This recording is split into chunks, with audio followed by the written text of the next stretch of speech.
Coming out isn't just hard for folks with queer sexualities. Romantic orientations are a part of that conversation too. And aromantic folks deal with our own distinct pressures and obstacles in our society. One of those is how coming out to people in our lives is uniquely different.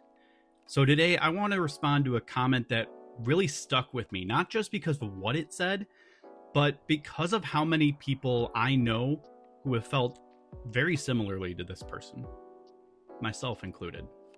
Before we dive in, if this video helps you, please consider giving it a thumbs up before you go, share it out, and subscribe to my channel.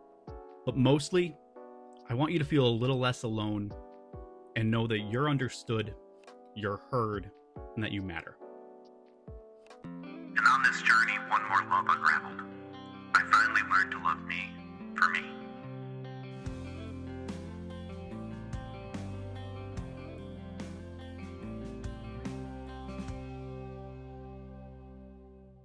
Someone commented on one of my videos saying, "I need your help. I have very strict parents that are your typical homophobic Southern all over. But I'm QPO romantic and I don't know how to tell them." First of all, thank you for saying that out loud. I know that that's not easy.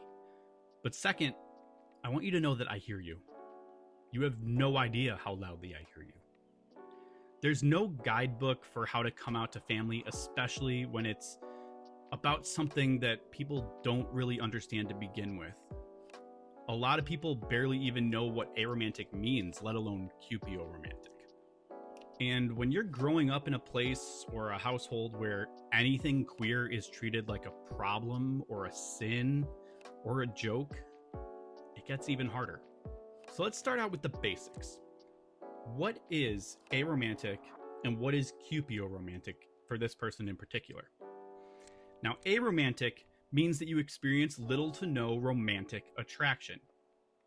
You may still care very deeply about people. I know I do, especially about my friends. You might even want long-term companionship, but that falling in love, romantic feeling, crushes, that spark that everyone else seems to be obsessed with, it may not happen for you. And QPO romantic specifically is a microlabel on the aromantic spectrum, where you don't feel romantic attraction in the traditional sense, but you do still want a romantic relationship. You might still go on dates, you might still want the closeness, maybe even marriage. You just don't get those romantic feelings the same way that others seem to get. Neither one of these are weird, neither one of them are a sign of any kind of brokenness in you. These are just different ways of moving through the world. They're different natural ways that we exist as humans. Now let's go back to the actual question. How do you come out to parents like this person's? The short answer, if it's not safe, you don't have to. In fact, if you don't want to, you don't have to.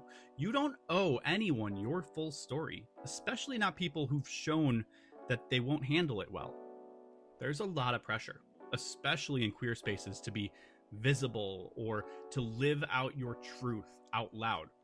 Ironically, that's actually the message in the video that this person commented on. And yeah, that's very powerful when you're ready. But sometimes survival is more important than that. And there's nothing shameful about protecting your peace.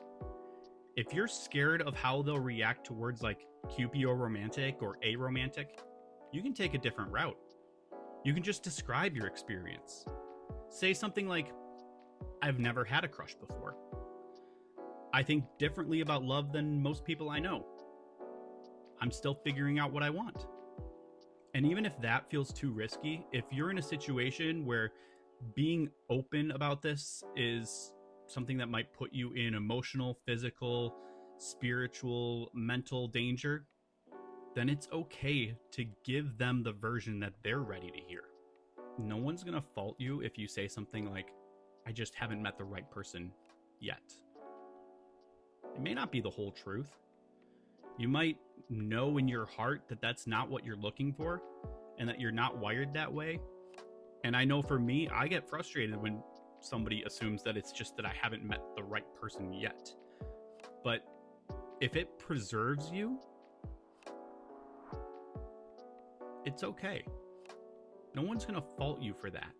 It doesn't make you any less aromantic to say, I haven't met the right person yet. I'm not saying that that's okay for other people to say to you once they know. But if that's how you have to frame it for your safety, that's okay.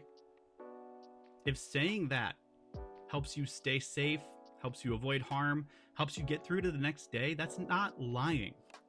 That's a self-preservation strategy. You can even add, I haven't met the right person yet, and I'm okay with that. Just for them to know that you're not in any kind of rush, you're not actively looking. That way, you both get a little bit of what you want. But remember, you don't have to give them what they're looking for. But if it matters to your safety, that's where I want you to be. Bottom line, I want you to be safe. Because your safety does matter. Emotionally, physically, mentally, spiritually, you deserve to be okay in all those ways. And you are allowed to prioritize that over anything else, including someone else's expectations. Now let's go a little deeper. A lot of parents, especially older ones, have these fixed ideas of what life is supposed to look like. Grow up, fall in love, get married, have kids, etc. Sometimes they'll even put some of those pressures like wanting grandkids on you. And if you step outside that script, it can throw them off. They worry. They assume you're missing something, and maybe they pressure you to not be the person that you actually are. But here's what I've learned. You don't have to be who they want you to be. But the thing is, that includes when they say things like, I just want to know that you're taken care of. My parents are of a certain age where they talk about what's going to happen after they're gone. I get that a lot.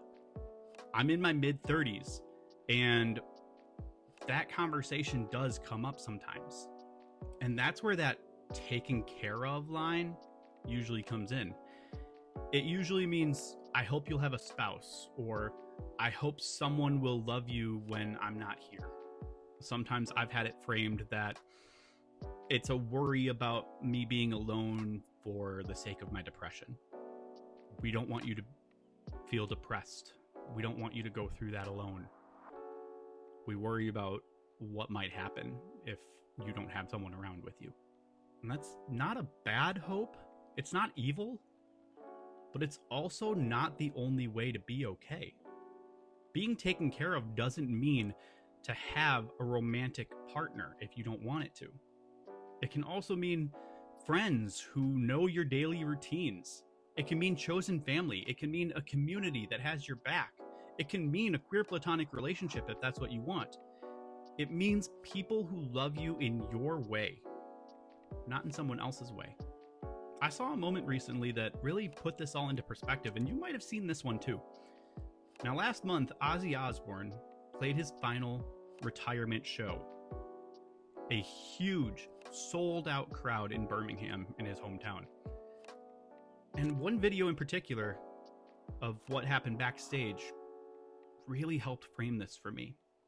See, his daughter Kelly got proposed to with her whole family, including Ozzy, right there with her.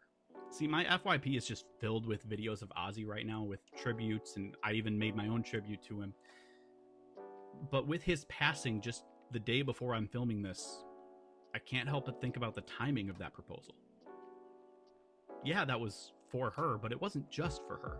I think part of that was for Ozzy.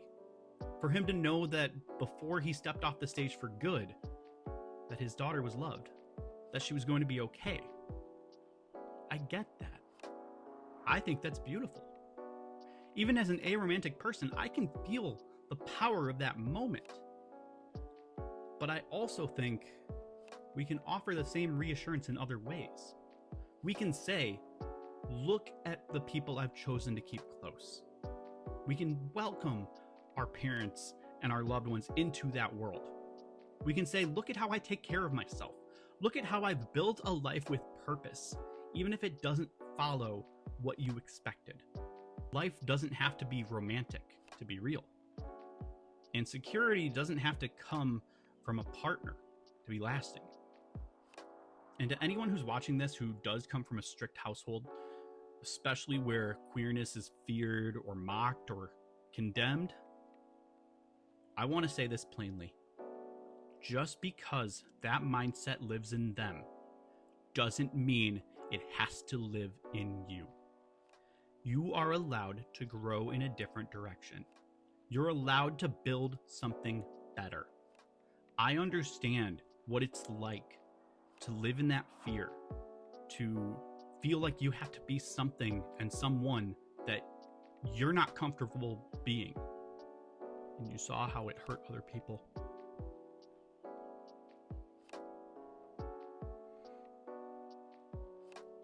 But you don't have to be that. You don't have to contribute to that hurt. You can fight back against that hurt. You can break that cycle. And if no one in your family has ever said this to you before, let me say it. You don't have to believe what they believe. You don't have to follow their path. You don't have to repeat their mistakes. You can be the outlier, the exception. You can be the one who breaks the cycle. That doesn't make you selfish. That makes you free. So to the person who asked that question, and to anyone else who's afraid to be the real person inside them with the people around them, here's what I hope you take away. You don't have to come out if it's not safe. You don't owe anyone a label if they're not ready to hear it. You don't have to live your life trying to meet expectations that don't fit you. You are already enough, just as you are. And if the people around you can't see that yet, that's not your fault. There are people out there who will get it, who will support you, who will want to know the real you, not the one that you were pressured to become, but the real one in your heart. If this video helped you even a little bit, I'm glad.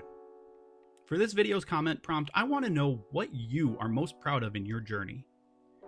Did you come out to a best friend or a family member? Was it finding your language in the first place? Attending your first Pride event?